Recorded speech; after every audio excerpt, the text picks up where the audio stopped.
할렐루야, 반갑습니다. 네, 거룩하고 복된 주일, 주님 앞에 나오신 모든 성도님들 한 분 한 분을 주님의 이름으로 축복합니다. 우리 앞뒤 좌우에 계신 분들 바라보시면서 우리 마음을 담아서 함께 인사해 보실까요? 우리 사랑합니다, 축복합니다. 우리 함께 인사해 보도록 하겠습니다. 네, 오늘도 우리가 주님 앞에 또 기쁨으로 찬양하며 나아갈 텐데요. 찬양함의 그 기쁨을, 우리가 주님 앞에 예배드림의 그 기쁨을 알게 하시고 우리에게 모든 것 예비해 주신 그 주님, 놀라우신 그 주님을 오늘도 우리가 바라보시면서 함께 우리 기쁨으로 주님 앞에 찬양하며 나아가도록 하겠습니다. 아멘.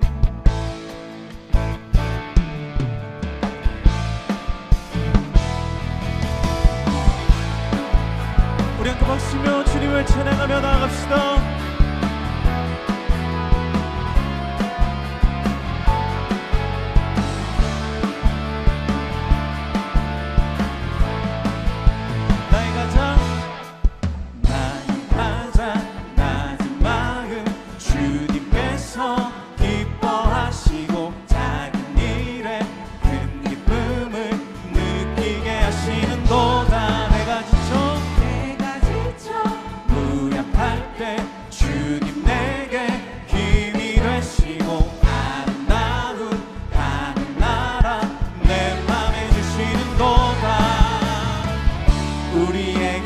축복하신 하나님 사랑,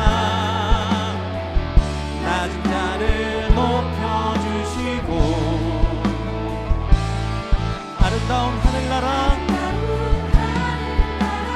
허락하시고 내 모든 것 예비하시네. 찬양함의 기쁨을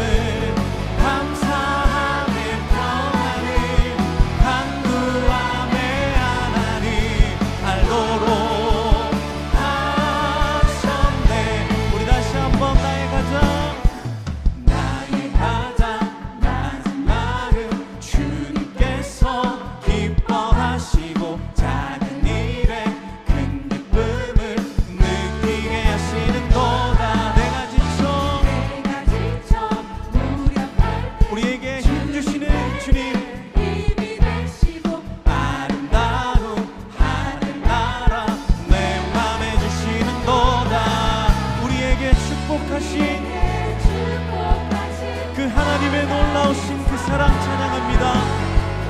낮은 자를 높여주시고 아름다운 하늘나라 허락하시고 내 모든 것 예비하시네. 아멘. 찬양함의 기쁨을 감사함의 평안을 간구함의 하나님 알도록 하셨네. 한 번 더 우리에게 축복하신 하나님 사랑, 낮은 자를 높여주시고 그 아름다운 하늘나라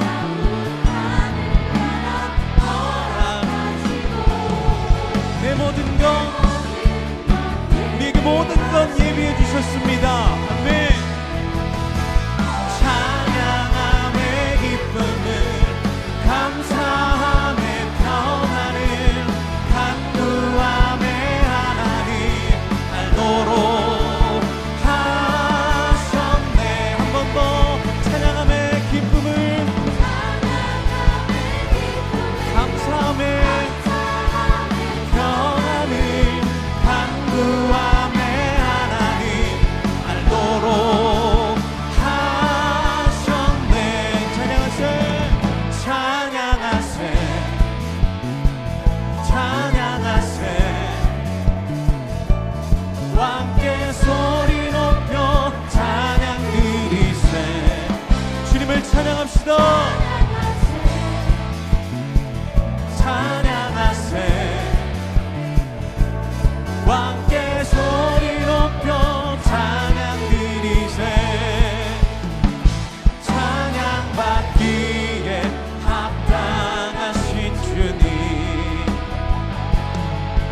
감사와 경배 박수 드립시다. 아멘.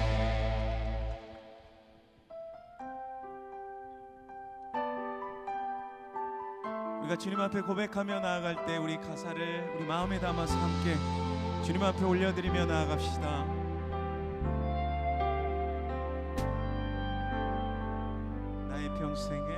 나의 평생에 가장 복된 일은 내가 예수님을 만난 것이라. 나의 평생에 가장 잘한 일은 내가 예수님을 주로 섬긴 것이라. 이 세상 살 동안 내가 걷는 길이 때론 험하여서 넘어질 때에도 주의 강한 손이 나를 붙드시니 나는 예수님만 주로 섬기며 살리.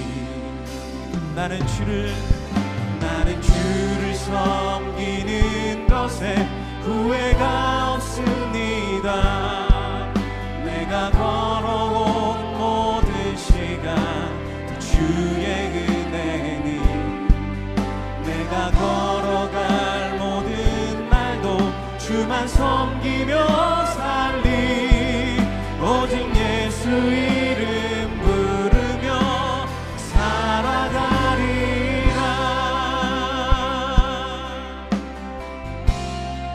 이 세상 살 동안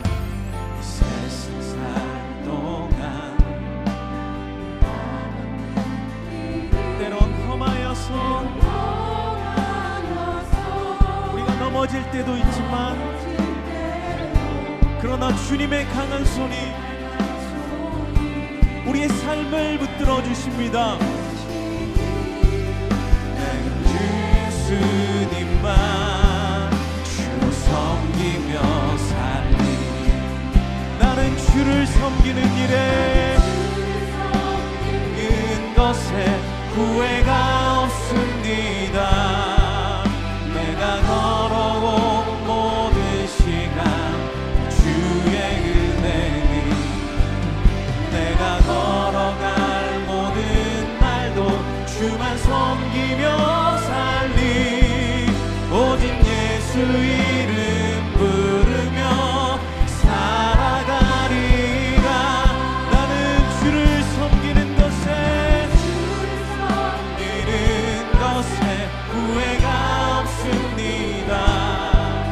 내가 걸어온 모든 시간 주의 은혜니 내가 걸어갈 모든 날도 주만 섬기며 살리.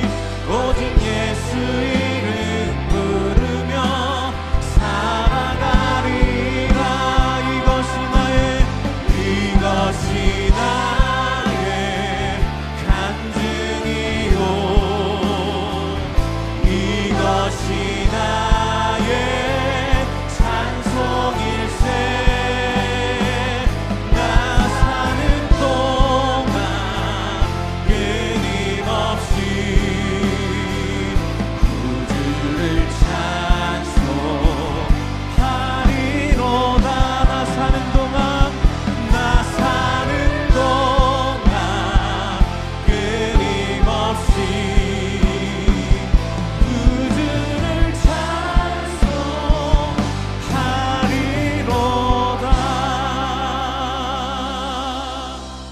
모두 자리에서 일어나셔서 찬양하심으로 주일 예배를 하나님께 드리겠습니다.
너희는 이전 일을 기억하지 말며 옛날 일을 생각하지 말라. 보라, 내가 새 일을 행하리니 이제 나타낼 것이라. 너희가 그것을 알지 못하겠느냐? 반드시 내가 광야의 물을 사막의 강들을 내어 내 백성 내가 택한 자에게 마시게 할 것임이라. 이 백성은 내가 나를 위하여 지었나니 나를 찬송하게 하려 함이니라. 하나님은 영이시니 예배하는 자가 영과 진리로 예배할지니라. 아멘. 사랑하는 성도 여러분, 하나님이 기뻐하시는 예배는 상한 마음과 통회하는 심령이라고 하셨습니다. 이 시간 성령께서 깨닫게 하시는 잘못들을 가지고 진실한 마음으로 각자 입을 열어 참회하는 기도를 드리겠습니다.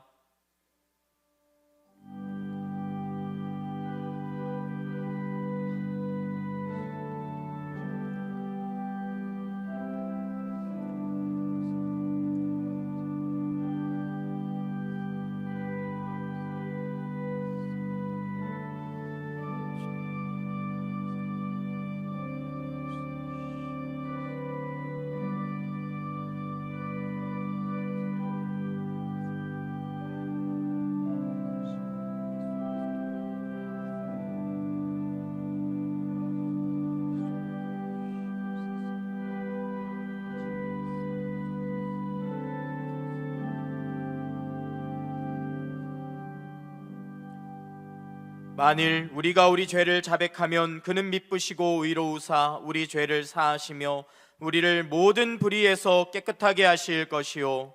사랑의 주님, 이 놀라운 용서의 은총을 허락하신 것을 감사합니다. 이제는 우리가 법 아래 있지 아니하고 은혜 아래 있기 때문에 더 이상 죄가 우리를 주관치 못하는 줄 믿습니다. 이 시간 우리를 다시 한번 성령으로 강건케 하시고 충만케 하여 주옵소서. 예수님의 이름으로 기도합니다. 아멘. 자리에 앉으셔서 찬송하시겠습니다.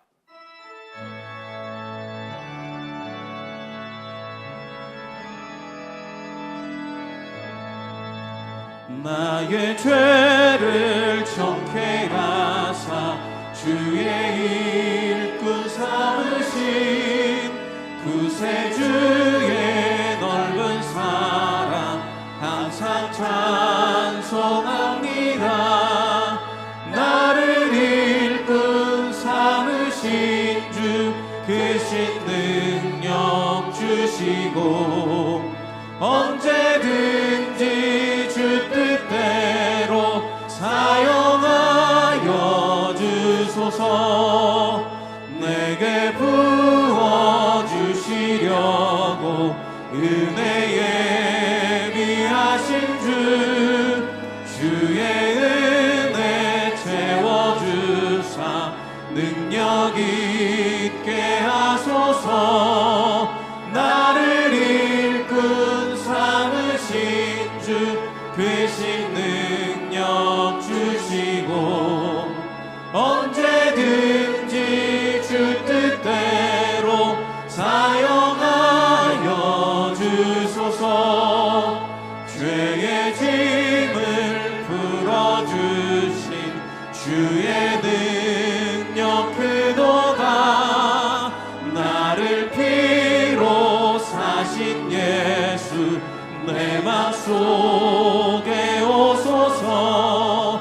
나를 일꾼 삼으신 주 크신 능력 주시고 언제든지 주 뜻대로 사용하여 주소서.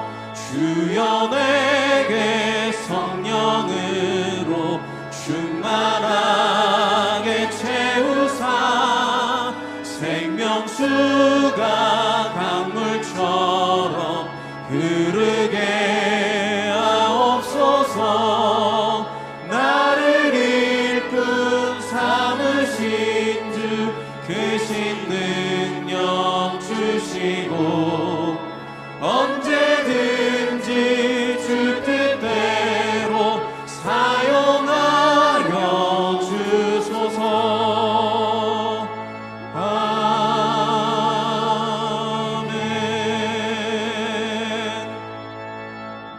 이 시간도 살아 역사하신 전능하신 하나님 아버지, 사랑하는 주님의 자녀들이 마음과 뜻을 다하여 하나님 아버지께 찬양과 경배로 예배드리게 하시니 감사합니다. 주일 가운데 하나님의 영광이 가득하여 예배를 드리는 모든 성도가 살아계신 하나님을 경험하며 구원의 감격과 은혜를 누리게 하옵소서. 그동안 가뭄으로 고통받던 이 땅에 가뭄 해갈의 단비를 내려주심에 감사를 드립니다. 하나님을 예면하고 비방하는 이 나라에도 은혜의 단비를 내려주시사 온 국민이 살아 역사하시는 하나님을 목독케 하시고 하나님을 경배케 하옵소서. 이곳에도 사랑의 교회를 세워주시고 가르치고 치유하고 전파하는 예수님의 사역을 계승하게 하시니 감사합니다.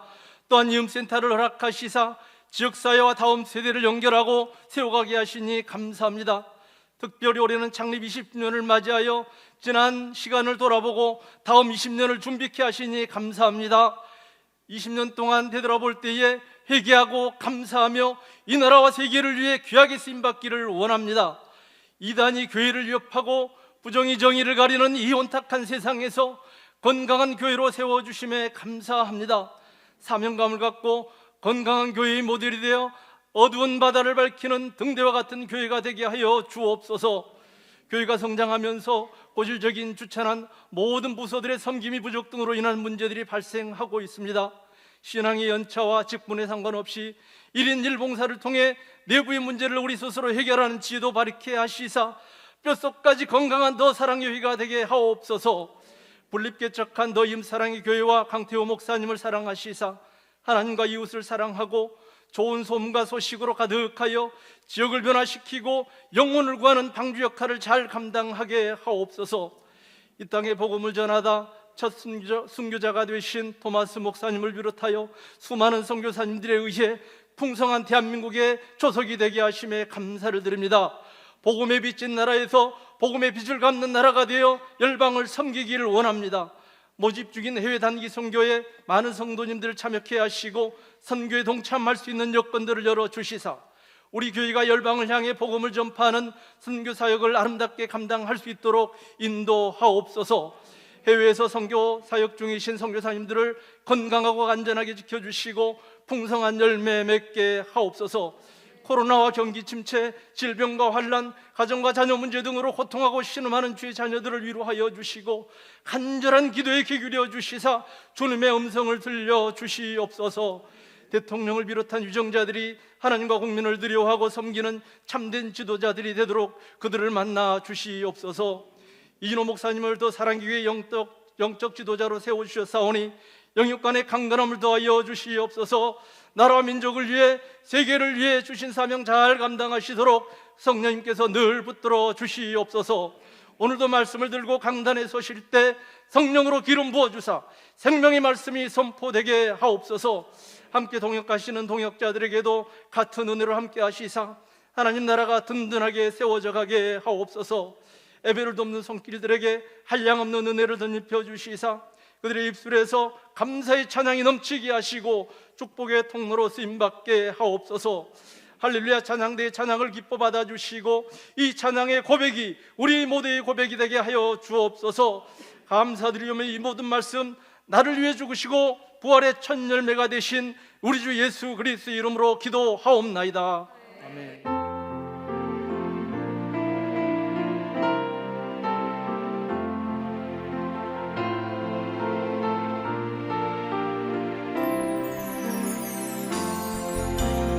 내 영혼이 주님을 찬양하며 기뻐합니다. 내 영혼이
주일에는 원익캐슬 및 스마트 법조 주차장을 사용하고 있습니다.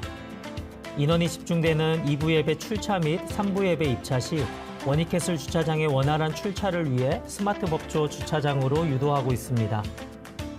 그럼에도 불구하고 3부 예배 시 원익캐슬 주차장으로 진입할 경우 주차장 내에서 교행이 되지 않아 정체 현상이 더욱 심해집니다. 그래서 2부 예배는 원익캐슬, 3부 예배는 스마트 법조 주차장을 이용해 주시기 바랍니다. 단, 2부 예배 원익캐슬 주차장의 출차가 종료된 후에는 주차 성기미의 유도에 따라 입차할 수 있으니 현장 안내에 적극 협조 바랍니다. 출차 시 스타벅스 앞 사거리로 차량들이 집중되어 상당히 혼잡스럽습니다. 검찰청과 법원을 지나 호수공원 쪽으로 우회전하거나 교회 쪽으로 좌회전하는 방법도 있습니다. 잠깐 이것도 기억해 주세요. 본당 주차장 입구 및 이음센터 앞은 승차와 하차로 정차할 경우 심각한 차량 정체가 발생합니다. 본당 주차장은 정문 앞 큰 도로를, 이음센터는 이음센터 옆 법원 앞 도로를 이용해 주시기 바랍니다. 주차장 입차 시 우리 교인임을 알 수 있도록 비상등을 꼭 켜주시고 주차장 내에서는 후방 차량을 배려하여 현장 안내를 따라 중간 주차를 자제해 주시고 1부와 4부 예배 참석 그리고 교회 셔틀버스와 카풀을 적극 이용 바랍니다. 주일 주차 성기미를 모집합니다. 은혜로운 예배의 처음과 끝을 책임지는 성기미들에게 많은 격려 부탁드리며 성김에 적극 동참해 주시기 바랍니다. 주차 성기미의 안내에 따라주는 작은 배려, 스마트한 주차 문화의 시작입니다.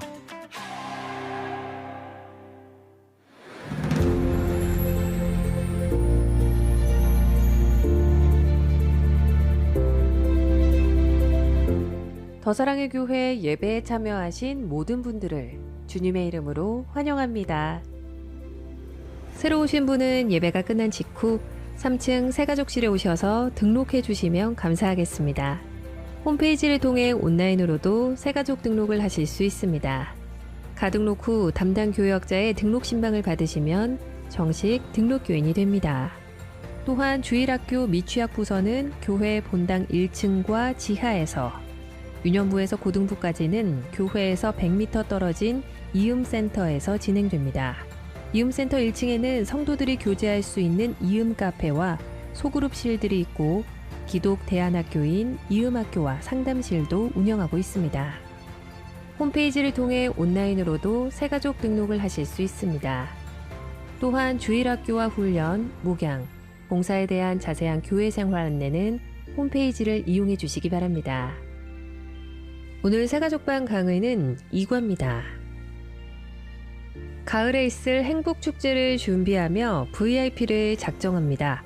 아직 작정을 못하셨거나 추가로 VIP를 작정하고자 하시는 성도님들께서는 주보에 포함된 작정카드에 기록하신 후에 각 로비에 준비된 제출함에 넣어주시기 바랍니다. 다락방을 통해 작정하실 경우 각 다락방 전도 리더가 취합하여 제출함에 넣어주시기 바랍니다. VIP 작정 시 적어주신 기도 제목은 중보기도실에서 훈련된 기도자분들이 기도해드릴 예정이오니 한 영혼을 위한 VIP 작정에 적극적인 기도와 참여를 바랍니다. 주일 주차 섬기미를 모집합니다. 주일 1부 예배 출차부터 4부 예배 입차 사이에 가능한 시간에 섬겨주시면 됩니다. 신청은 주보에 게시된 QR에서 가능하며 섬김 시간을 선택하여 신청해 주시기 바랍니다. 더사랑의 교회는 다락방의 비전이 있습니다. 다락방은 세상으로 파송되어 집에서 모이는 작은 교회입니다. 코로나19를 지나며 온라인으로도 모였었지만 2023년도부터는 각 가정을 오픈하여 현장에서 모입니다. 남다락방과 여직장 다락방을 제외한 모든 다락방은 순원분들께서도 가정을 돌아가며 오픈하여 모여주시길 바라며 모든 성도님들께서는 성도의 교제에 힘써주시길 바랍니다. 김상철 집사, 정필현 권사의 장녀, 김예화 자매, 이청년부 인성범 형제의 결혼식이 금주 토요일 오후 1시 중구 루이비스 웨딩홀에서 있습니다. 유선식 집사의 차남 이재경 형제의 결혼식이 금주 토요일 오후 5시 삼성전자 서초사옥 5층에서 있습니다. 해외 단기 선교 모집 안내, 교육인 선교회 기도 모임 안내, 시온 윈드 앙상블 모집 안내, 시설 관리 직원 채용 안내, 교우 동정은 주보를 참조해 주시기 바랍니다.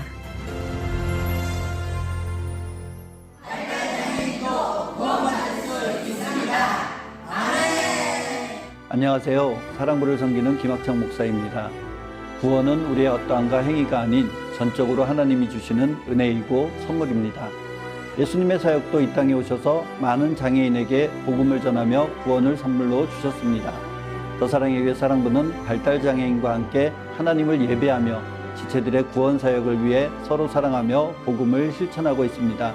더사랑의 교회 사랑부를 위해 기도해 주시기 바랍니다. 할렐루야. 예배 자리에 나오신 성도님들을 환영합니다. 옆에 분들과 인사로 교제 나누겠습니다. 사랑합니다. 축복합니다. 사랑합니다. 축복합니다. 주일 예배에 처음 오신 분들을 기쁨으로 환영합니다. 등록하시거나 안내를 받기 원하시는 분들은 예배 후 3층 새가족 등록실로 오시면 필요한 안내와 도움을 받으실 수 있습니다. 오늘부터 2주 동안 VIP 2차 작정을 진행합니다. 아직 예수님의 사랑을 알지 못하는 가족, 이웃, 직장 동료 등을 품고 기도하는 마음으로 작정 카드에 적어주시기를 바랍니다. 작정하신 후에는 앞장만 떼셔서 제출해 주시고 뒷장은 개인이 보관하시면 되겠습니다. 성도님들께서 다락방으로 모이실 때 집에서 모여주시기를 부탁드립니다. 특별히 순원분들께서도 가정을 오픈해 주시기를 부탁드립니다. 모든 성도님들께서 성도의 교제에 함께 힘써 주시면 좋겠습니다. 우리 교회 주차 섬김이들은 모두 자원봉사로 섬기는 분들입니다. 서로 배려하고 양보하는 마음으로 안내에 따라 주차해 주시고 주차 섬김이 모집에도 많이 지원해 주시기를 부탁드리겠습니다. 오늘 우리에게 주시는 하나님의 말씀은 신약 성경 로마서 15장 14절에서 23절까지의 말씀입니다. 봉독은 16절까지만 하겠습니다. 한 절씩 교독하겠습니다. 내 형제들아, 너희가 스스로 선함이 가득하고 모든 지식이 차서 능히 서로 권하는 자임을 나도 확신하노라. 그러나 내가 너희로 다시 생각나게 하려고 하나님께서 내게 주신 은혜로 말미암아 더욱 담대히 대략 너희에게 썼노니. 함께요. 이 은혜는 곧 나로 이방인을 위하여 그리스도 예수의 일꾼이 되어 하나님의 복음의 제사장 직분을 하게 하사 이방인을 제물로 드리는 것이 성령 안에서 거룩하게 되어 받으실 만하게 하려 하심이라. 아멘. 이인호 목사님께서 악의 기도해 주신 후 말씀 증거해 주시겠습니다.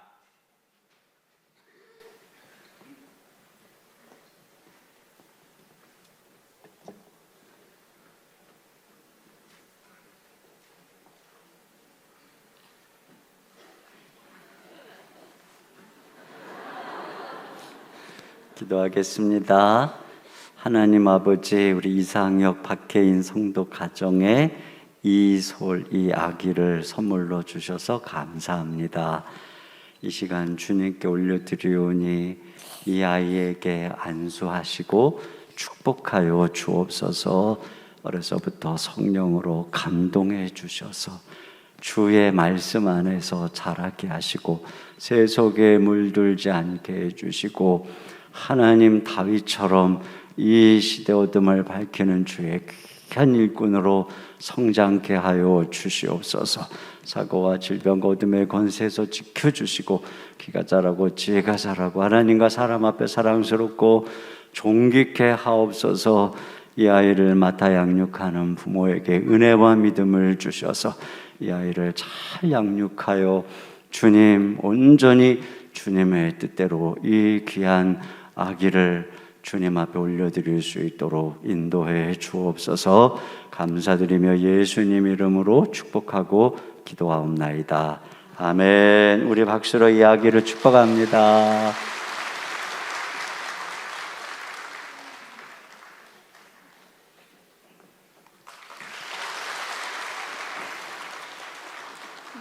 네, 감사합니다. 하나만 더 낳으면 되겠네요. 그러면 저기 제주도 또 보내주고 그러니까 네. 오늘 우리 그 사랑부에서 함께 우리 찬양대와 함께 수어로 찬양하고 또 영광 올려드렸어요. 특별히 장애인의 주일을 맞이해서 오늘 주보에 보시면은 또 장애 아이를 둔 가정의 부모님의 또 글도 있어요. 그것을 보면 이런 마음을 가지셨구나. 또 섬기고 있는 또 교사분들의 글도 있어요. 그래서 한번 보시면 정말 우리 사랑부에서 이렇게 귀한 사역들이 이루어지고 있는 것을 알 수 있습니다. 우리가 관심을 갖고 또 함께 기도하고 또 격려했으면 좋겠어요. 우리 그분들께 격려와 감사의 박수 드리도록 하겠습니다.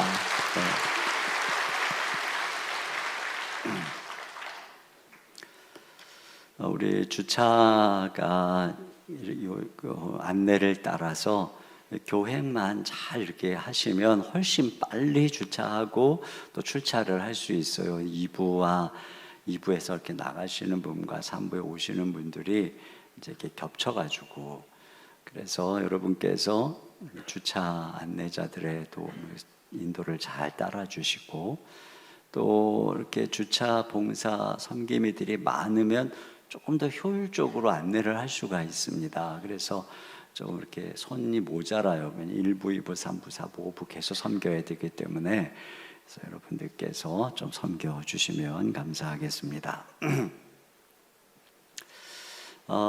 어저께 그저께 우리 장로님들과 목양 또 행정시무 장로님들과 1박 2일로 시간을 함께 보내면서 지난 20년 동안 여기까지 우리 걸음을 인도해 주신 하나님의 은혜를 함께 생각하는 시간이었어요. 참 주님께서 지난 20년 동안 우리 교회에 참 특별한 은혜를 베풀어 주셨다는 생각을 했습니다. 그런데 우리가 함께 대화를 나누면서 지금부터가 우리 교회의 위기다라고 이야기를 했습니다. 아놀드 토인비가 한 문명의 흥망성쇠를 이야기하면서 창조적인 소수가 지배적인 소수로 잘 나갈 때 한 문명이 쇠퇴한다고 그랬거든요. 이처럼 우리가 자칫 은혜에 만족하고 우리끼리 개토화하고 또 제도화되고 또 종교화된다면 우리도 굉장한 위험에 처할 수 있다는 것이죠. 그런 면에서 오늘 본문에 나타난 바울의 개척자 정신은 참 이 시점에 우리 교회에 꼭 필요한 말씀이라는 생각이 듭니다. 개척한 지 20년이 돼서 어느덧 이 정신을 잊어버릴 수 있기 때문에 그렇습니다. 바울의 개인적인 이야기는 사실 바울이 사도이기 때문에 개인의 이야기에 그치는 것이 아니죠. 그 사도의 터 위에 세워진 교회이기 때문에 그의 사명 이야기는 우리의 정체성과 연관되어 있는 것입니다. 그런 면에서 우리가 바울이 그 시대의 사명의 완수를 위해서 가졌던 이 개척자 정신을 오늘 우리는 이 시대의 사명을 완수하기 위해서 배워야 합니다. 여기 몇 가지 중요한 요소가 있는데, 첫째로는 복음에 대한 분명한 이해와 확신을 가져야 한다는 것입니다.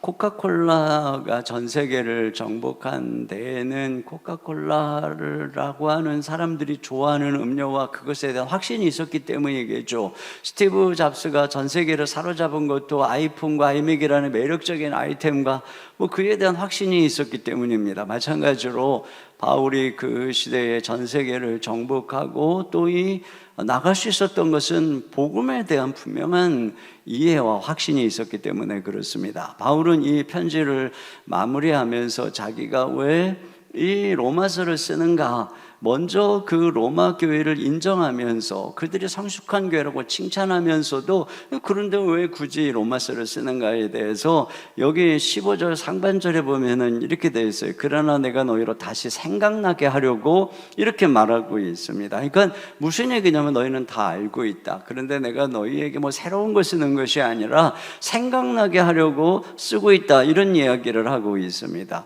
그러니까 바울은 지금 그들이 모르는 뭔가 새로운 이야기를 하겠다는 게 아니에요. 바울이 여기 자기가 자기에 대해서 하나님이 주신 은혜, 여기 15절 하반절 같이 보겠습니다. 시작.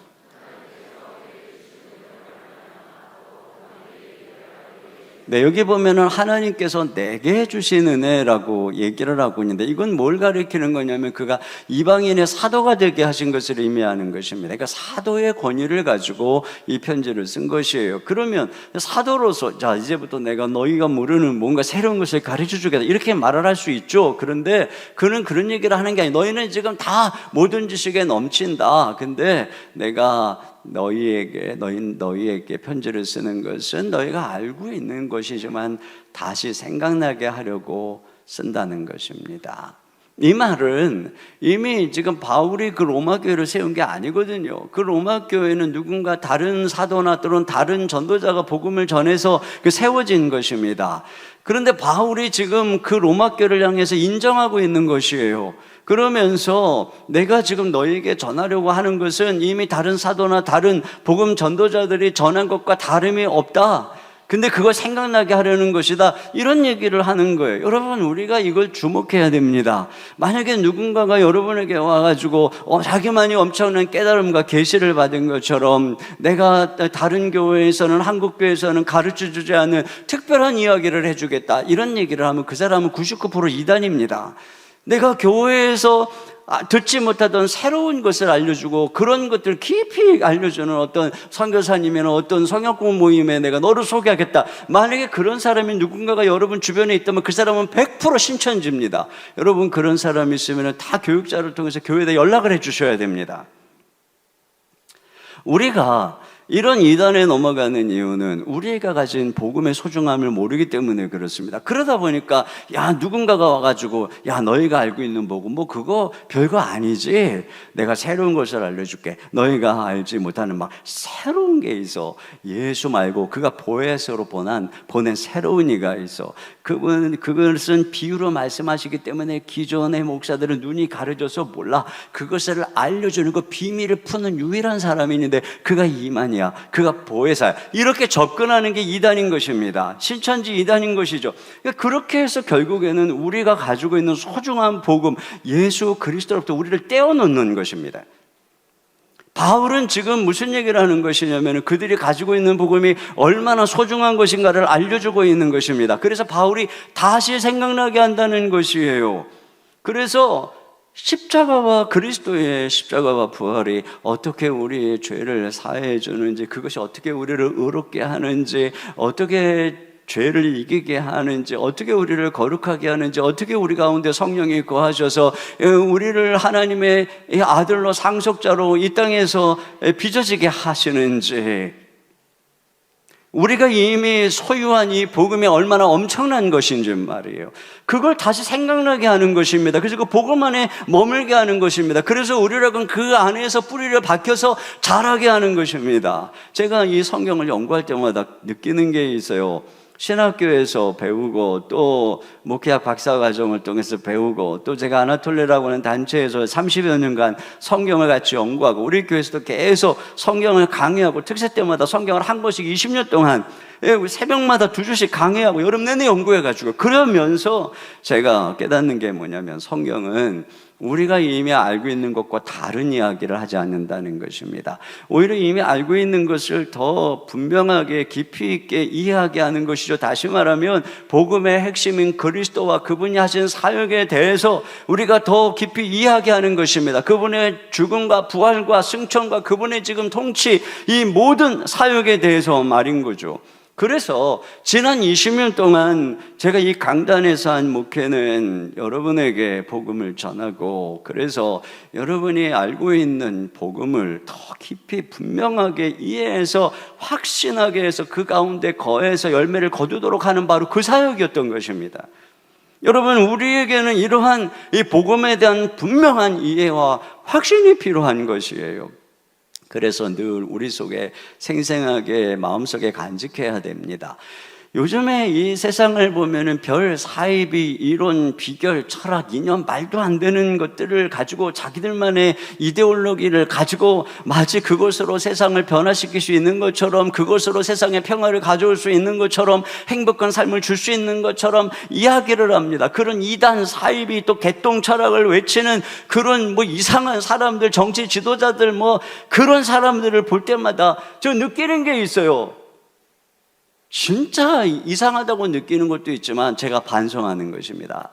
저들은 저렇게 틀린 것도 말도 안 되는 것도 담대하게 외치니까 그냥 사람들이 미혹이 돼가지고 끌려가고 있는데, 나는 말이에요, 우리는 말이에요, 이 옳은 것, 이 생명의 진리와 복음을 가지고 있음에도 불구하고 흔들리고 담대하지 못하고 확신이 없고, 왜 우리는 이러한가 말이죠. 여러분, 우리가 지금 배워야 되는 것이 이것입니다. 바울은 그 시대에 이 복음이 온 세상을 바꾸고 변화시키고, 이런 하나님의 답이고 능력이고 구원이라고 하는 분명한 이 예수 그리스도에 대한 분명한 확신이 있었던 것입니다. 이게 지금 우리에게 필요한 것이고, 두 번째로는 복음을 맡은 직분에 대한 영광스러움과 꿈이 있어야 하는 것입니다. 여러분, 우리가 말이에요, 어떤 정말 하고 싶은 일을 하고 의미 있는 일을 하고 있다면은 여러분, 그 사람을 다그칠 필요가 없어요. 왜냐하면은 그 안에 있는 그 비전과 열정이 그를 잠자리에서 벌떡 일으켜 세울 것이기 때문에 그런 것입니다. 여러분, 그런 면에서 여기 바울에게 발견하는 게 뭐냐면은, 자기가 은혜로 받은 이 사도의 직분을 굉장히 특별한 용어로 표현을 하고 있는데, 자기가 바로 복음의 제사장이다, 그 직분을 받았다라고 하는 것입니다. 16절을 같이 한번 보겠습니다. 시작. 이 은혜는 곧 나로 이방인을 위하여 그리스도 예수의 일꾼이 되어 하나님의 복음의 제사장 직분을 하게 하사 이방인을 제물로 드리는 것이 성령 안에서 거룩하게 되어 받으실 만하게 하려 하심이라. 그렇습니다. 자기가 복음의 제사장의 직분을 받았다는 거예요. 여러분, 이스라엘 백성들은 오직 제사장을 통해서 하나님께 나아가는 것이죠. 하나님께 제사를 드리면서 그분께 나아가는 것입니다.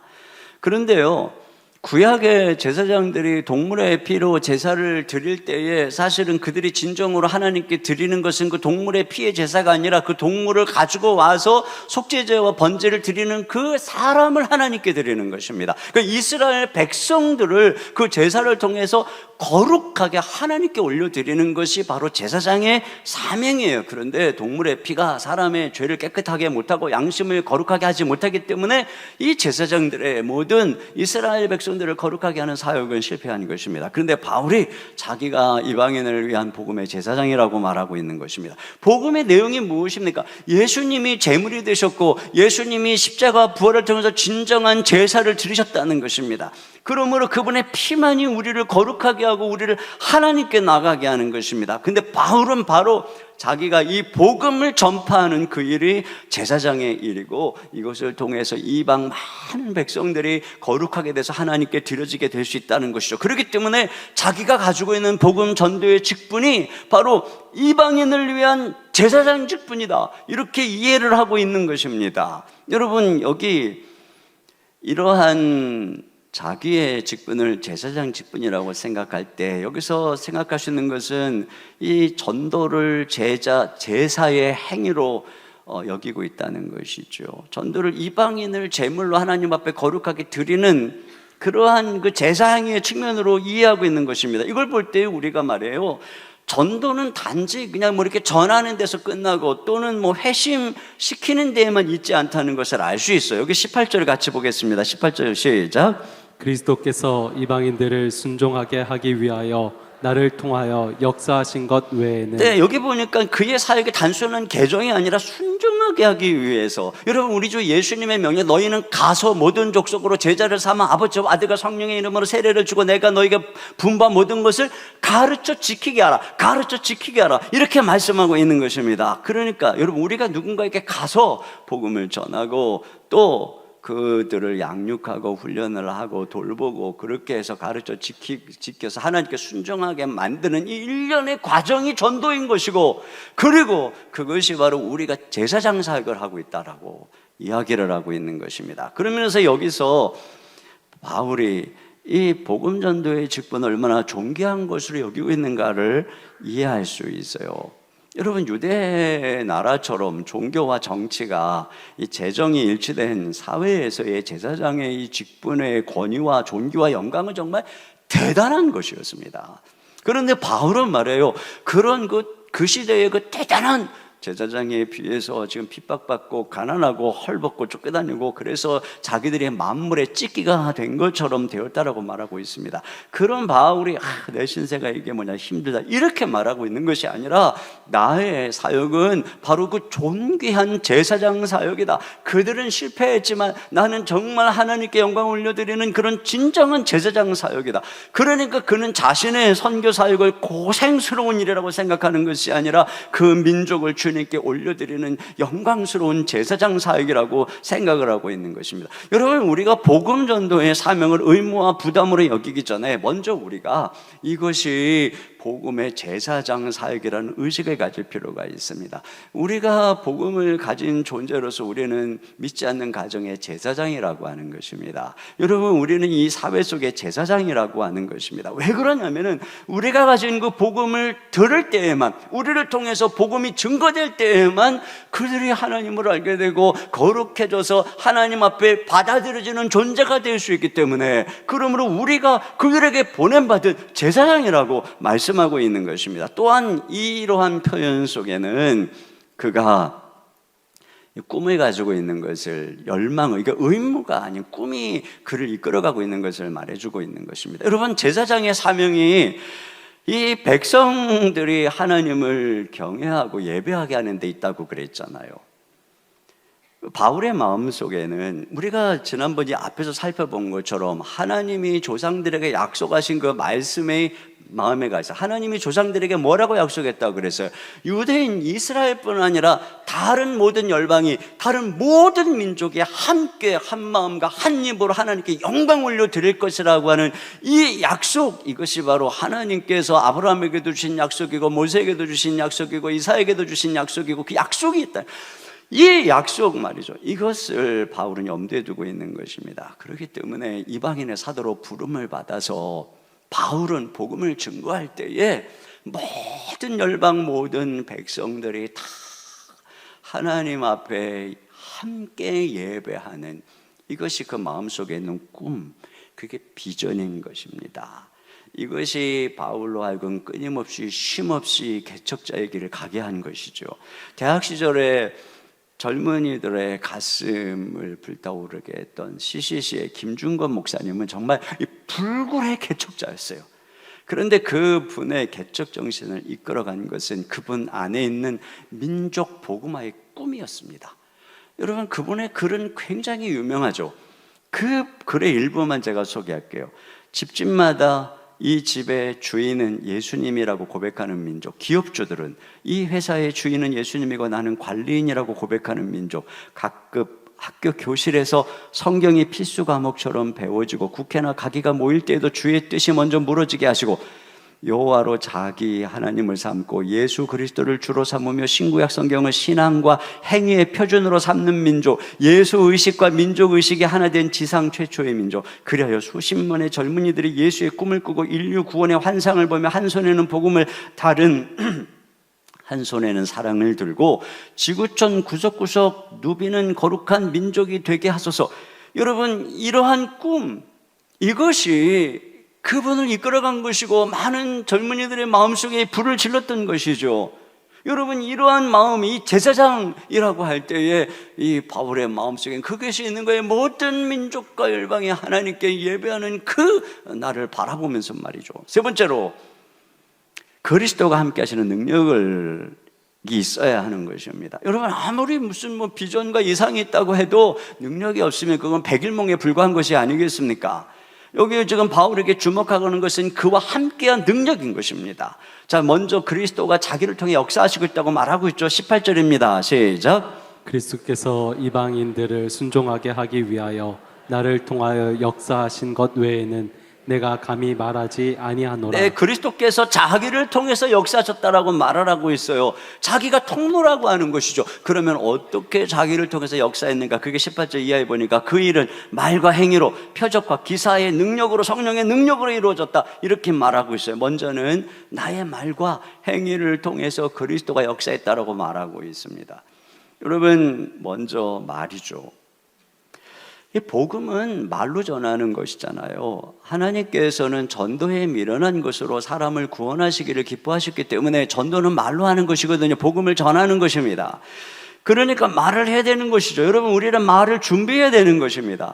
우리는 제사장 사역을 감당하기 위해서 우리 입술에 복음을 전파할 말을 준비하고 분명한 이해와 확신을 가지고 또 때때로는 설득하는 말, 또 때때로는 변호하는 말, 또 때때로는 우리의 간증을 더불어서 언제든지 입을 열면 말할 수 있는, 이게 준비되어져 있어야 되는 것입니다. 이것이 바로 이 제사장이 갖춰야 되는 사명인 것이고, 또 한 가지는 말뿐이 아니라 행위라고 하는 것입니다. 여러분, 복음을 말로 전하는데 우리의 행실이 안 좋다면 그 말은 방해를 받을 것입니다. 그렇기 때문에 여러분, 제사장들의 굉장히 중요한 조건은 그들의 이 흠과 티가 없는 그런 존재여야만 했던 것인데요. 그런데 그것은 외적인 그런 어떤 그 온전함이 아니잖아요. 진정으로 그의 인격과 삶이 그 고백하는 바를 뒷받침할 증거가 필요하다는 것이, 세상은 우리의 말이 아니라 우리 그 말을 한 우리를 바라보고 있기 때문에 그런 것입니다. 그리고 그런 변화된 삶이 우리가 말하는 복음을 설득력 있게 전하도록 뒷받침해 주는 것입니다. 그런데 동시에 여러분, 이 행위는 순종을 내포하고 있는 것이죠. 실질적으로 우리가 말을 하지만 우리 발이 가야 되고 우리 몸이 가야 되고, 지금 제가 여기 몸이 있어야 내가 입이 여기서 여러분에게 말을 하고 있는 것과 같은 것이죠. 그러니까 바울은 말해요. 그렇게 하나님 앞에 제사장으로서, 복음의 제사장으로서 첫째 말을 준비했을 뿐 아니라 그의 삶의 인격을 준비했을 뿐 아니라 그의 몸이 하나님의 의의 도구가 돼서 주님 앞에 순종해서 나갔다는 거죠. 그렇게 했더니 하나님께서 내 말과 행위를 통해서 그리스도가 나타났다, 이렇게 말하고 있는 것이에요.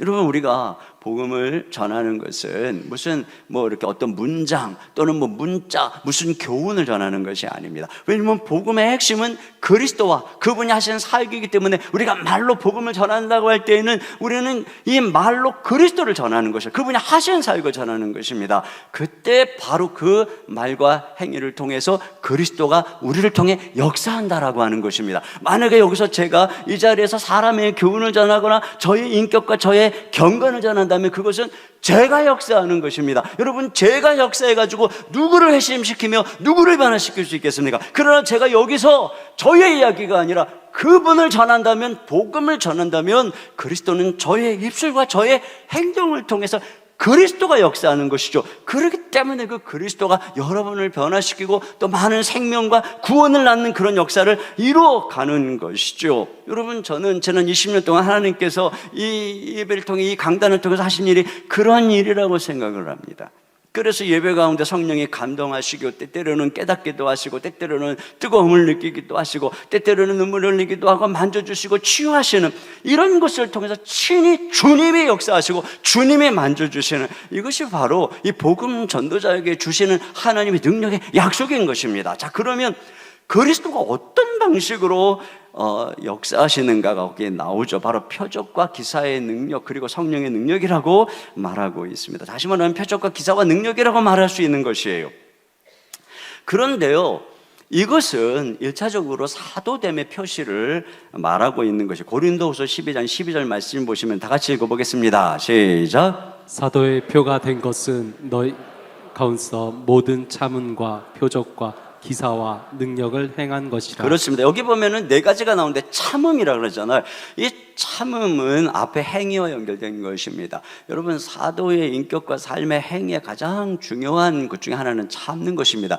여러분, 우리 중에 누가 진정 하나님의 일꾼인가? 그 가장 중요한 시금석은 누가 참는가? 여기에서 갈라지는 것입니다. 그것이 자기가 사도된 표라고 얘기를 하고 있는 것입니다. 그리고 또 뭐냐면 표적과 기사와 능력이라고 말하고 있습니다. 표적과 기사와 능력, 이 능력은 바로 성령의 능력을 포함하고 있는 것이죠. 이것이 사도됨의 표시다, 이렇게 얘기를 하고 있습니다. 그 얘기는 뭐냐면 특별하다는 것입니다. 그것을 행함으로써 사도구나. 하나님께서 그 시대에 한정적으로 예수님과 함께 했던 제자들과 부활하신 예수님이 직접 부르신 이 바울과 같은 일을 사도로 세움으로써 그들을 통해서 이 계시 하나님의 말씀을 보존케 하시고 이 말씀을 기록케 하실 때 사용하시기 위해서 특별히 사도들에게 법정적인 지위를 주시면서 그 따르는 표적을 주셨다는 거예요. 여러분, 만약에 이 표적이 다른 전도자들도 똑같이 다 행했다, 그러면 그 사람도 나도 사도다 이럴 것 아니겠습니까? 그러나 사도들에게 복음을 증거할 때 이러한 표적이 따르게 했어요. 그래서 크리소스톰은 바울의 사도적 제사장직을 나타내는 표시로서 이런 얘기를 했어요. 옛 제사장들이 지녔던 것과 같은 긴 옷과 종과 주교가 쓰는 관도 아니며 그것들보다 훨씬 더 장엄한 표적과 기사들이었다. 이것을 통해서 사도됨을 증거했다는 것입니다. 여러분, 이런 이야기를 생각할 때에 오늘 이 사도들에게 성경에 나타났던 표적과 기사와 능력이 우리에게 똑같이 나타나야 된다라고 만약에 누군가가 주장한다면 그 사람은 교만한 사람이고, 더 나아가서 자기가 그런 똑같은 사역을 하기 때문에 나도 사도다라고 말한다면 그 사람은 이단이고 사입인 것입니다. 진짜로 요즘에는 막 그런 사람들이 있어요, 꽤. 여러분, 우리는 사도가 아니기 때문에, 그러나 그렇다고 해서 오늘날은 그럼 더 이상 어떤 표적과 기사와 능력도 나타나지 않는다, 그것은 우리가 하나님의 능력을 제한하는 것입니다. 여러분, 오늘도 복음을 전하는 영적인 양상은 비슷합니다. 영적인 전투예요. 악한 마귀와의 싸움입니다. 누군가 복음을 전할 때 그 영혼을 놓치지 않으려 붙잡고 있는 악한 귀신이 떠나가야만 그가 복음을 듣고 주님께로 나올 수 있는 것이고, 그를 얽어매고 있는 많은 고통의 사슬이 끊어져야 그가 복음을 듣고 그리스도 가운데 나갈 수 있는 것입니다. 그렇기 때문에 복음을 전할 때에 여러분, 이런 일이 일어나는 거예요. 귀신이 떠나가고 치유가 일어나고, 또 때때로는 그것도 여러 가지 양상으로 누군가에게는 병 고침이 될 수도 있고, 누군가에는 신경 응답이 될 수 있고, 누군가에 막 꿈으로 나타나기도 하고, 누군가에는 막 마음이 뜨거워지기도 하고, 여러 가지의 모습들로 그리스도께서 우리를 통해 역사하는 것입니다. 똑같아요. 양상은 다르지만 우리에게도 복음의 제사장으로서 주님이 무슨 긴 옷, 무슨 학위, 관 이런 거 씌워주는 것이 아니라 기적과 능력, 성령의 능력으로 옷을 입혀주는 것입니다. 여러분, 우리는 이런 믿음을 가져야 되는 것입니다.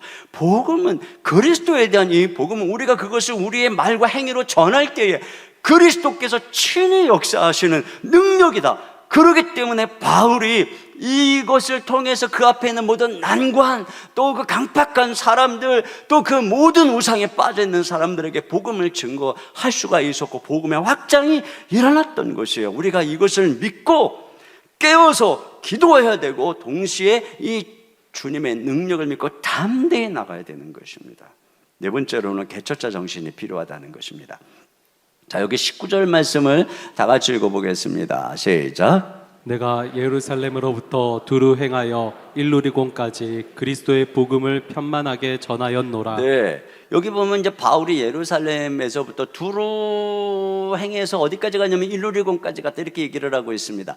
자, 이 바울이 예루살렘에서부터 사실은 안디옥에서부터 시작을 했지만 처음에 출발은 예루살렘이겠죠. 여러분 한번 보세요. 바울이 어떻게 그 당시에 이렇게 선교의 길을 갔는지는 사도행전에 1차, 2차, 3차 선교 여행과, 그리고 더 나아가서 그가 로마로 압송되어 가는 것까지 4차 선교 여행의 그 여정이 나와 있습니다. 그런데 그 여정에 보면 일루리곤은 나오지 않아요. 그러니까 이 사도행전이 다 기록한 건 아니라는 걸 우리가 알 수 있습니다. 여기 지금 바울이 지금 이렇게 일루리곤까지 복음 전했다고 하는데, 그 전했으니까 전했다고 하지 않겠습니까? 그러니까 그 지중해 주변에 있는 도시뿐 아니라 저 위쪽에 있는 그 일루리곤까지 다 복음을 편만하게 그가 전했다는 거예요. 그래서 23절에 보면 이렇게 얘기해요. 이 지방에 전할 곳이 없고, 이렇게 얘기를 하고 있습니다. 그러니까 더 이상 전할 곳이 없다는 것입니다. 근데 여러분, 이것을 우리가 바울이 그러면은 그 모든 그 도시와 저 일루리곤까지 해서 그 당시에 그 모든 지역의 촌락, 마을, 가가호 다 방문해서 모든 사람에게 다 복음을 전했다는 것인가? 여러분, 그렇지 않죠. 바울이 했던 전략은 무엇이냐면은 이 사도행전을 보면 알게 되죠. 도시를, 그 지역의 도시를 중심으로 가서 거기서 복음을 전하고 거기다가 교회를 세우고, 그리고 한 1년, 2년 정도 사역을 해서 어느 정도 자립할 만하면은 거기에 지도자를 세우고, 그렇게 해서 그 다음 도시로 또 가서 거기서 복음을 전하고 교회를 세우고 지도자를 세우고, 또 다시 그 다음 도시로 가서 이렇게 복음을 전한 것이 도시 중심으로. 그리고 그 마을에 있는 촌락과 이런 것들은 그 도시에 세워진 그 교회와 그 교회 성도들에게 맡긴 것입니다. 그러니까 바울이 했던 이 지금 선교는 뭐냐면, 지금 캄캄한 이방 세계의 그 사도로서 지금 프론티어의 길을 가고 있는 거예요. 마치 길이 없는 밀림의 길을 개척하듯이 말이에요. 여러분, 이번에 저 강릉에 산불이 많이 나다 보니까 어떤 분이 그런 얘기를 했더라고요. 이 산에 임도를, 차가 갈 수 있는 임도를 만들어서, 그래서 그 차가, 소방차가 들어가서 불이 났을 때 끌 수 있도록 이렇게 만들어야 된다, 이런 얘기를 했어요. 이게 마찬가지예요. 이 복음의 임도를 그가 뚫었다는 것입니다. 그렇게 해서 이 바울이 그런 그 개척자의 정신을 가지고 어디까지 오고 온 세계, 그 당시에 그 문명이 닿는 땅끝까지 그 일을 했다, 이런 얘기를 하고 있는 것이에요. 그런데 그런 일을 할 때에 바울의 선교 원칙이 뭐냐면 20절입니다. 다 같이요, 시작. 또 내가 그리스도의 이름으로 부르는 곳에는 복음을 전하지 않기를 힘썼노니 이는 남의 터 위에 건축하지 아니하려 함이라. 네, 그러니까 그리스도에 대해서 한 번도 들어보지 않는 사람들 그 지역에 가서 복음의 증인이 되고자 했다라고 하는 것입니다. 여러분, 이것은 바울의 사명과 관련된 것이에요. 그게 무슨 얘기냐면, 어떻게 해서든지 그곳에 이미 누군가가 들어가서 어떤 다른 전도자와 사도들이 들어가서 복음을 전한 지역이면 굳이 자기가 거기 가서 또 하려고 하지 않고, 뭐 그건 그 지역은 그들에게 맡기고, 그러지 않은 곳에 가서 계속적으로 이 사명을 감당하고자 했다라고 하는 것이에요. 이것은 바로 특별히 바울의 은사와 관련된 부분, 그 후에 사명과 관련된 부분인 것입니다. 그래서 우리가 데살로니가 뭐 전후서라든가 고린도 뭐 전후서라든가 또 뭐 에베소서나 빌립보서나 이런 성경들을 보면은 바울이 자기가 그 지역에서 전도한 그 교회를 향해서 근심하면서 편지를 쓰고, 그러다가 또 그들이 잘 살고 있다고 그러면, 잘하고 있다고 그러면 막 감사의 편지를 쓰고, 또 문제가 있다고 그러면 또 그들에 대해서 다 편지를 써서 그들을 권면하고, 이런 걸 볼 수 있어요. 그러니까 바울은 정말 그곳에 머물러서 그들과 함께 있고 싶었지만, 하나님께서 바울에게 사도로서 특별하게 주신 사명 때문에 그들을 누군가에게 맡기고, 에베소 같은 경우에는 두란노서원에서 2-3년 동안 그렇게 가르치다가 나중에 떠나잖아요. 그 장로들과 눈물의 작별을 하면서 말입니다. 그 양떼들을 맡기면서. 그러니까 바울은 같이 있고 싶었지만 그에게 준 사명 때문에 다른 도시로 다니면서 이렇게 이 개척자의 길을 갔다는 거예요. 이 뒤에 보면은 로마 교회를 향해서도 내가 너희에게 가지 않은 이유에 대해서, 이게 로마 교회를 바울이 개척한 게 아니에요. 누군가 다른 사람들이 개척을 한 것입니다. 근데 그들에게 가지 못한 이유도 이 사명 감당하느라고 내가 너희들에게 못 갔다. 그런데 이 지방에 이제 다 일할 곳이 없기 때문에 내가 이제 너희들에게 가서 너희들과 교제한 후에 너희가 나를 그 당시에 땅끝으로 일컬어졌던 서바나, 저 스페인으로 나를 보내주면 내가 스페인까지 가서 복음 전할 것이다. 바울은 정말 그렇게 서바나까지 간 것입니다. 이게 지금 바울의 이 개척자 정신인 것이죠. 여러분, 여기서 우리가 배워야 되는 것이 중요한 이 DNA가 있는 것입니다. 우리가 먼저 극단적으로 생각하지 말아야 될 것은 모두가 다 바울처럼 부름받은 것은 아니라는 것이에요. 바울은 고린도 교회에서 그러잖아요. 나는 심었다. 자기가 개척자라는 것이죠. 그런데 아볼로는 물을 주었다. 여러분, 바로 이것이에요. 그러면서 그가 뭐라 그래요? 심는 이나 물 주는 이는 아무것도 아니로되 자라게 하시는 분은 하나님이다, 이렇게 말하고 있는 것입니다. 서로 다른 은사가 있다는 것이죠. 바울이 개척했던 교회, 거기 세운 장로들, 영적인 지도자들도 마찬가지잖아요. 여러분, 그들은 그곳에서 모이면서 그 주변의 이웃들에게 사랑을 전하면서, 그러면서 믿지 않는 자들을 주님께 이 그리스도의 복음을 전파하면서, 그들을 말씀으로 훈련하고 양육하면서 함께 모여서 주일마다 예배하고 주님께 영광 올려드리는, 이걸 위해서 그 교회가 거기 존재하고 있는 것입니다. 그러나 우리가 분명히 여기서 한 가지 기억해야 되는 건 뭐냐면은, 이 교회들은, 우리 교회도 마찬가지고, 이런 사도의 터 위에 세워졌다는 거예요. 이런 사도성 위에 세워졌다라고 하는 것입니다. 그래서 교회에는 뭐 예배, 양육, 또 모든 여러 가지 요소들이 다 있지만, 우리가 절대로 잊어서는 안 되는 것, 교회를 존재케 하는, 교회가 어떤 터 위에 존재하는가 하는 바로 그 사도의 스피릿, 예수님의 최고의 명령, 그것은 바로 개척자 정신이라고 하는 것입니다. 복음 전도와 선교라고 하는 것입니다. 이걸 우리가 가져야 된다라고 하는 것이죠. 여러분, 가만히 생각해 보면 말이에요, 예수님께서 승천하시면서 제자들에게 땅끝까지 이르러 증인이 되라고 명령하시고 승천하셨죠. 제자들은 모든, 바울이 특별히 예로 나오는 것이고, 바울뿐 아니라 뭐 더 많은 인도까지 갔다고 하면서 모든 제자들은, 그리고 그 제자들과 함께한 많은 당시의 초대교회 성도들은 흩어졌어요. 그래서 그 시대에, 자기 시대에 땅끝까지 복음을 다 전한 것입니다. 이걸 지금 우리가 바울을 통해서 보게 되는 것이죠. 여러분, 그리고 그 시대 사람들은 죽고 새로운 세대들이 태어났어요. 그들을 또 어떻게 해야 돼요?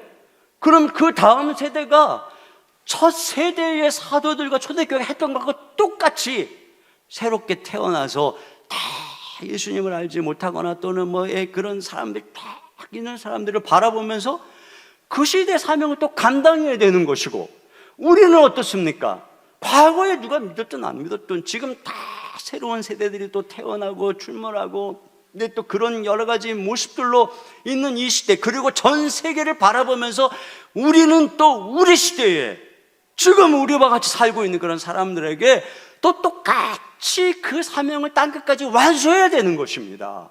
이게 시대마다 계속 반복되라고 지금 이 초대교회의 모습을 그림처럼 보여준 거예요. 이 제자들의 이 모습을 말이에요. 이게 우리 교회가 품고 있어야 되는 가장 중요한 DNA라고 하는 것이죠. 20주년을 돌아보면서 우리 교회가 주님 가야 될 길이 어디입니까? 늘 기도를 하고 있습니다. 그러면서 요즘에 이제 내년 24년에 이루어질 로잔 대회, 이 50주년 로잔 대회를 앞에 두고 그동안 있었던 로잔 언약, 로잔 문서들을 꼼꼼히 살펴보고 공부하고 그러면서 깨닫는 게 있습니다. 여러분, 이 로잔 대회는 이제 내년에 전 세계 200국에서 나라마다 선교사님들, 목회자들, 평신도 지도자들, 선교 지도자들이 5,000명이 지금 모이는 거예요. 모여서 일주일 동안 뭘 하는 것이냐? 일주일 동안 아침부터 저녁까지 말씀 듣고 토론하고, 말씀 듣고 토론하고, 주제 강의하고 그러면서 향후 앞으로 10년, 15년 동안 어떻게 선교 사역을 감당할 것인가, 이걸 논의하는 거거든요. 제가 로잔 문서를 보면서 그거를 깨달았어요. 이 1974년 50년 전에 스위스 로잔에서 처음 로잔 대회가 열릴 때에 거기에 존 스토트 목사님과 이 유명한 전도자인 빌리 그레함 목사님을 중심으로 많은 선교사님들이 모여서 고민했던 게 바로 그거였어요. 우리 시대에 어떻게 복음 전파의 사명을 완수할 것인가, 우리 시대에 이 수많은 도전이 있고 수많은 젊은 세대들, 이런 세대들도 수많은 사상과 또 여러 가지 많은 그 종교적인 또 그 이념적인 핍박이 있는 그런 시대에 어떻게 우리가 우리 시대의 사명을 감당할 것인가. 제가 문서들을 보니까 전부 그런 핵심인 거예요. 그런 핵심. 그리고 제가 느낀 게 그거예요. 야, 바울이, 사도들이 2000년 전에 주님의 명령 앞에서 고민하며 온 힘을 다해서 했던 바로 그 고민을 이 선교 지도자들이 모여서 이 시대의 과업을 위해서 논의하는구나. 그리고 10년, 15년 간격마다 로잔 대회를 하고 지금 이제 4차 로잔 대회를 하면서 우리가 이제 그 논의를 하고자 준비하고 있는 것입니다. 지금 이 시대에, 이 급박한 시대에, 이 전 세계에 이런 정말 전혀 다른 그런 이제 상황이에요. 이제 오히려 이제 서구가 이제는 다시 재복음화해야 되는 이런 상황. 그래서 이 제3세계에서 복음의 주도권을 갖고 있는 상황. 대한민국과 같은 교회가 이제는 이 선교의 주도권을 가지고 이 아시아의 교회와 함께 걸어가는 이 시대 속에서 어떻게 이 마지막 과업을 완수할 것인가, 이런 얘기거든요. 제가 이런 부분들을 공부하고 같이 논의하고 그러면서 느끼는 게 바로 그것입니다. 이것이 바울의 고민이고 이것이 교회의 DNA구나.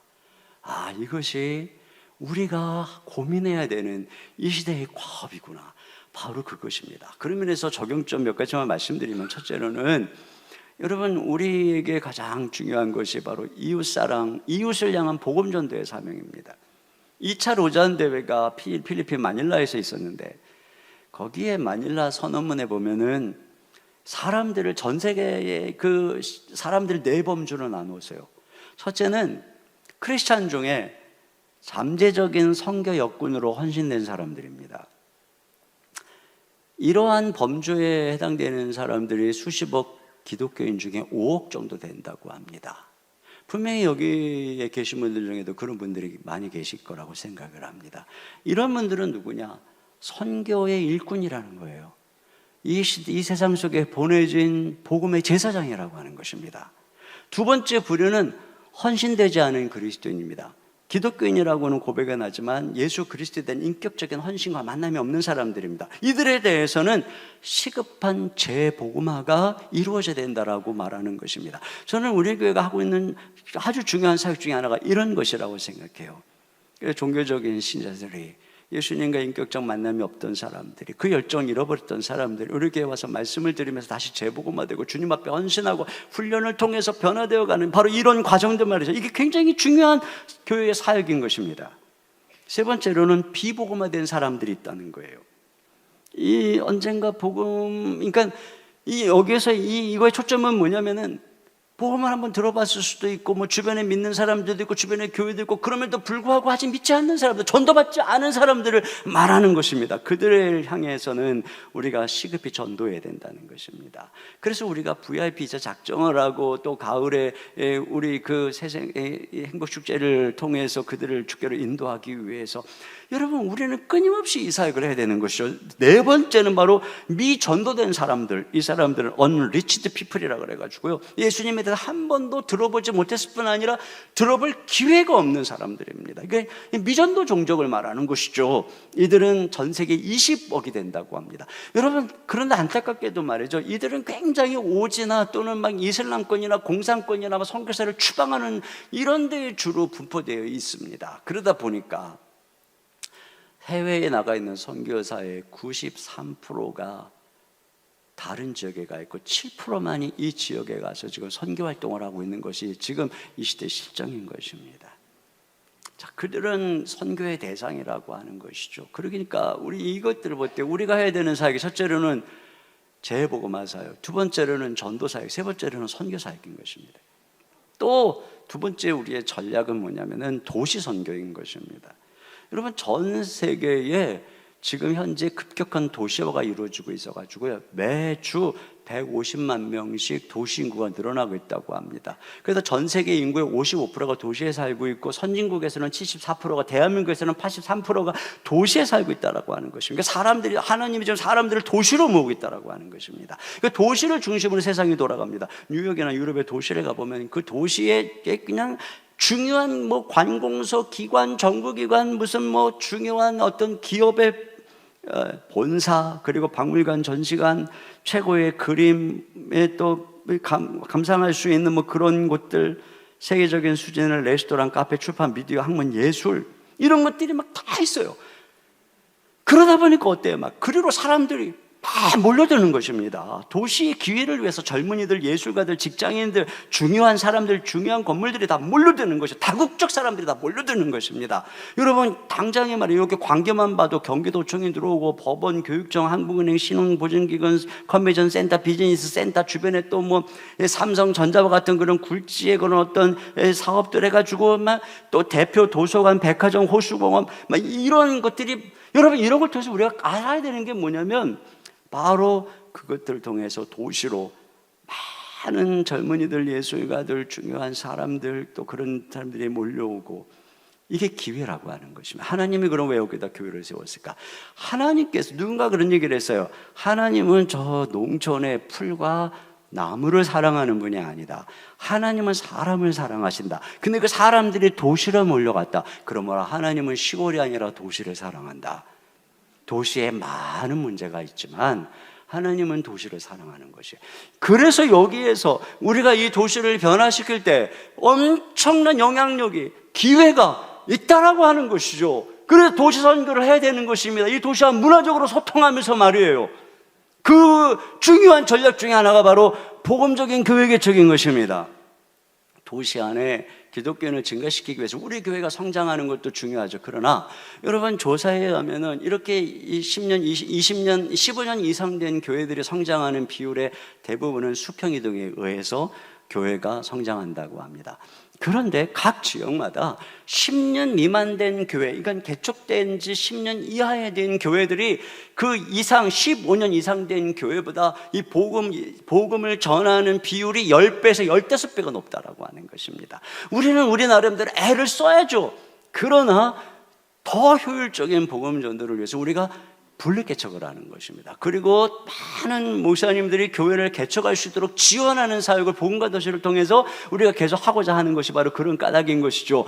그렇게 해서 이 지역에 우리들이 가서 우리들이 마음을 먹고 때가 되면 이렇게 나가야 되는 것입니다. 그러니까 분리 개척을 통해서 거기서 열심히 복음을 전하고 또 그러면서 그 교회들이 건강하게 복음적 교회로 세워졌을 때 우리들이 함께 이렇게 분립개척한 교회들도 건강한 교회들이 연합을 해가지고 그래서 함께 전도 훈련도 할 수 있고 함께 어떤 다음 세대를 위한 이 도시 안에서 또 가정을 위한 사역을 할 수도 있고 또 환경과 또 안전을 위해서 여러 가지 사역들을 통해서 이 도시 자체를 복음적 생태계로 변화시키는, 그래서 우리의 초점이 바로 한 교회 성장이 아니라 도시를 변화시키는, 그랬을 때 그 파급력이 어마어마하게 전파되는 것이에요.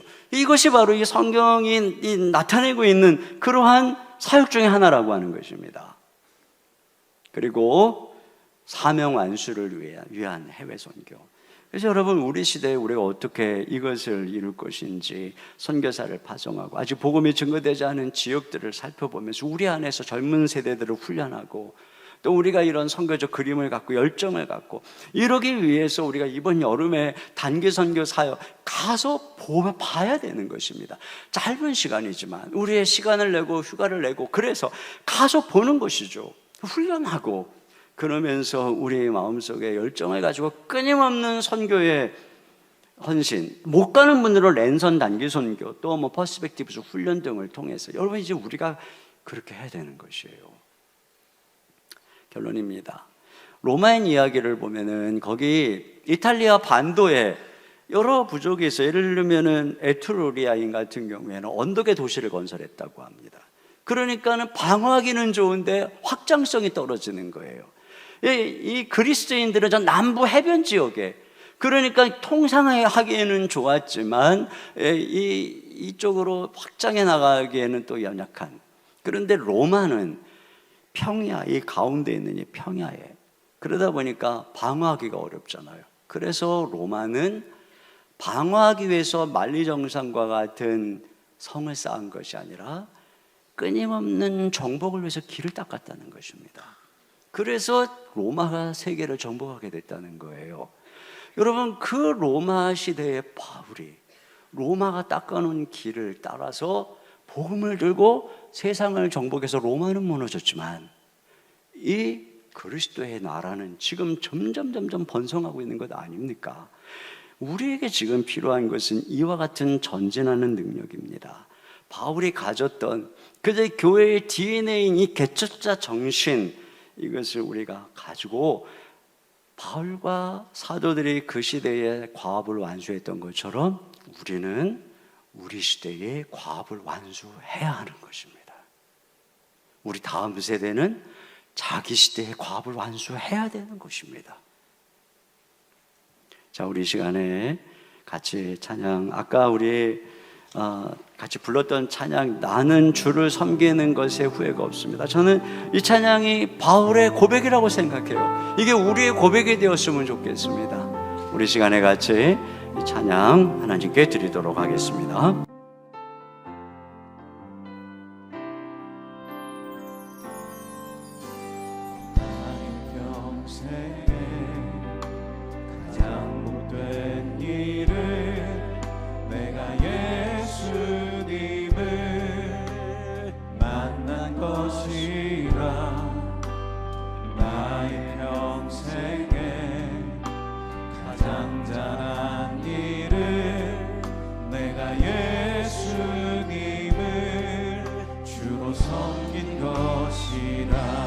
이 세상 살 동안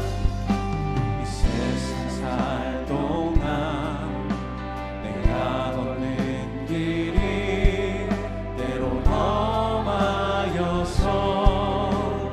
넘어질 때도 주의 강한 손이 나를 붙드시니 나는 예수님만 주로 섬기며 살리. 나는 주를 섬기는 것에 후회가 없습니다. 내가 걸어온 모든 시간 다 주의 은혜니 내가 걸어갈 모든 말도 주만 섬기며 살리. 오직 예수 이름 부르며 살아가리라. 나는 주를 섬기는 것에 나는 주를 섬기는 것에 후회가 없습니다. 내가 걸어온 모든 시간 다 주의 은혜니 내가 걸어갈 모든 말도 주만 섬기며 살리. 오직 예수 이름 부르며 살아가리라. 기도하겠습니다. 제가 기도하겠습니다. 하나님 아버지, 참으로 감사합니다. 주님, 오늘 우리는 말씀을 통해서 오늘 우리 교회가 세워진 터가 어떤 것인지 보았습니다.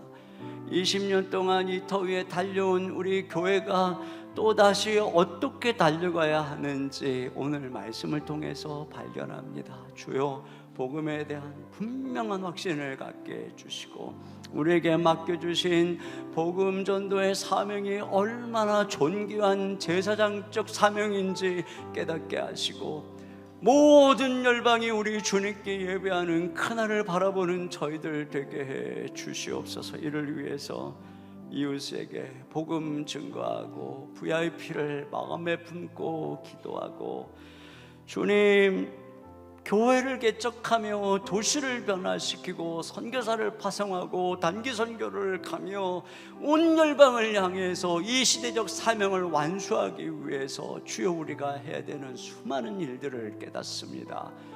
우리에게 우리가 복음을 들고 나갈 때 능력을 주시는 주여, 이 시대적 이 과업 앞에 다시 겸허하게 무릎 꿇는 우리 모두가 되게 하여 주시옵소서. 이 시간 주님께 귀한 예물 드립니다. 주님, 우리가 드려지는 이 예물이 주님의 이 미완성의 과업을 위해서 쓰여지기를 소망합니다. 주님, 이 예물을 통해서 다음 세대들 또 수많은 예수를 알지 못하는 세대들에게 드려지기를 원합니다. 하나님께 귀한 것을 구별하여 드리는 모든 손길들 우리 하나님께서 기억하시고 축복해 주시옵소서. 저들의 가정과 생업과 건강과 자녀 그리고 또 모든 일터에 은혜와 복을 주셔서 이 마지막 시대에 주님께서 존귀하게 사용하여 주시옵소서. 감사드리오며 우리 주 예수님 이름으로 기도하옵나이다. 아멘. 우리 하나님께 준비하신 헌금을 드리겠습니다.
모두 자리에서 일어나셔서 우리를 개척자로 부르시는 하나님께 찬양 드리겠습니다.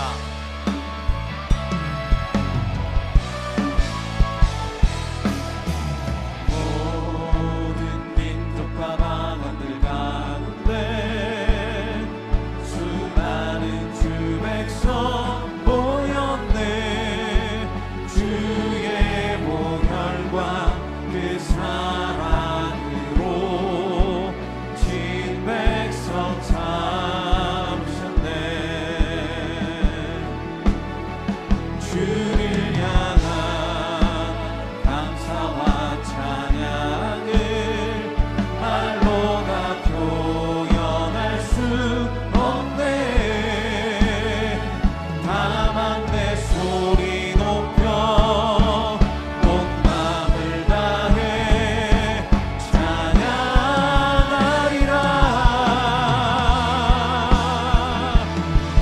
할렐루야 할렐루야 할렐루야 어린 양 할렐루야 할렐루야 주의 보혈 덮은 사랑 모든 족속 모든 방언 모든 백성 열방이 모든 영광 모든 존귀 모든 찬양 주께 드리네. 모든 찬양 주께 드리네. 아멘. 지금은 우리 주 예수 그리스도의 은혜와 우리 아버지 하나님의 무한하신 사랑하심과 성령님의 감화 감동 교통으로 충만하신 역사가 다시 개척자의 정신을 품고 이 시대 미완성의 과업을 위해서 담대하게 일어나는 우리 모든 성도님들 머리 위에 주의 몸된 교회와 이 민족 가운데 이제로부터 영원토록 함께 해주시기를 간절히 축원하옵나이다. 아멘.